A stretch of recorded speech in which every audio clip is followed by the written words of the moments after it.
आता बातमी उस्मानाबादमधून। उस्मानाबादच्या मुरुटा गावातील सरपंचानं नातीच्या वाढदिवसानिमित्त एक योजना जाहीर केली आहे। जो शौचालय वापरेल त्याला 1 गुंठ्याचा प्लॉट देण्याचा निर्णय सरपंचाने घेतलाय। मात्र या दानशूरपणामागे जिल्हा परिषदेची निवडणूक हे एक कारण असल्याची चर्चा आहे।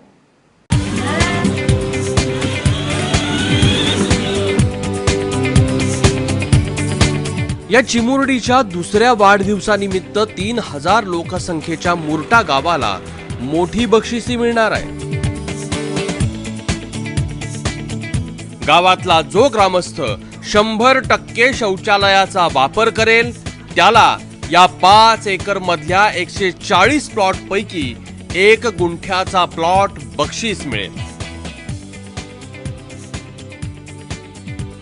गेल्या 2 वर्षापासून या आमच्या मुरटा तुळजापूर तालुक्यातल्या ग्रामीण गावामध्ये पूर्ण 100% शौचालय झालेलं आहे, परंतु काय कारणास्तव त्याचा वापर होत नाही।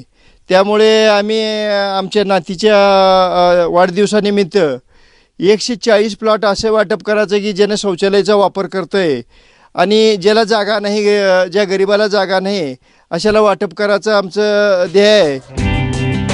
सरपंचानं गावासाठी दान केलेल्या जमिनीचा आजचा बाजारभाव 1,40,00,000 रुपये।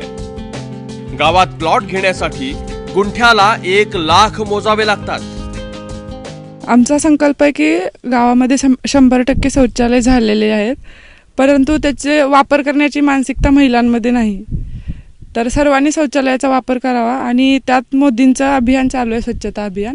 तर ते एवढं स्वप्न बघतायत की स्वच्छ भारताचं, तर आपणही काहीतरी सहकार्य करावं म्हणून आम्ही आमच्या मुलीच्या वाढदिवसानिमित्त जो शौचालयाचा वापर करेल त्याला 1 लाखाचा प्लॉट मोफत अशी योजना राबवणार आहोत।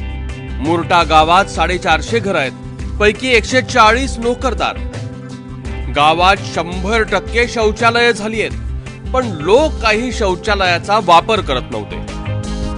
सरपंचानं योजना जाहीर करताच अख्ख्या गावानं शौचालयाचा 100% वापर करण्याचा निर्धार केलाय। प्रत्येक महिला ही उघड्यावरती शौचालयाला जाते, त्या उघड्यावरती शौचालयामुळे दूषित परिणाम होऊ शकतात। मग सरकारने स्वच्छता अभियान काढलेलं आहे, टॉयलेट बाथरूमची सुविधा बांधून देण्यासाठी त्यांनी मदत पण केलेली आहे, परंतु बांधूनही बायका उघड्यावरती जातात। मग सुरवसे भाऊंनी अशी सुविधा काढलेली आहेत की त्यांनी ज्या बायका आपल्या घरी शौचालयाला जातील त्यांना त्यांच्याकडनं 1 प्लॉट देण्यात येईल। महिलांना उघड्यावर जाऊन बसावं लागते, पुरुष आले की बस उठ करावं लागते, त्यासाठी त्यांचे पण आजार पण त्याच्यापुढे जास्त वाढतात। त्याच्यामुळे ती अगोदरच महिलांचा जास्त उपयोगात पडणार आहे संडास। तरी कंपल्सरी साऱ्यांना बांधून संडास करावं ह्या हेतून भाऊनं 1 प्लॉट देण्यास ठरवले। सत्यवान सुरवसे कष्टाळू शेतकरी म्हणून ओळखले जातात। सुरवसेंनी 6 एकरात 95 लाखाची वांगी पिकवण्याचा विक्रम केलाय।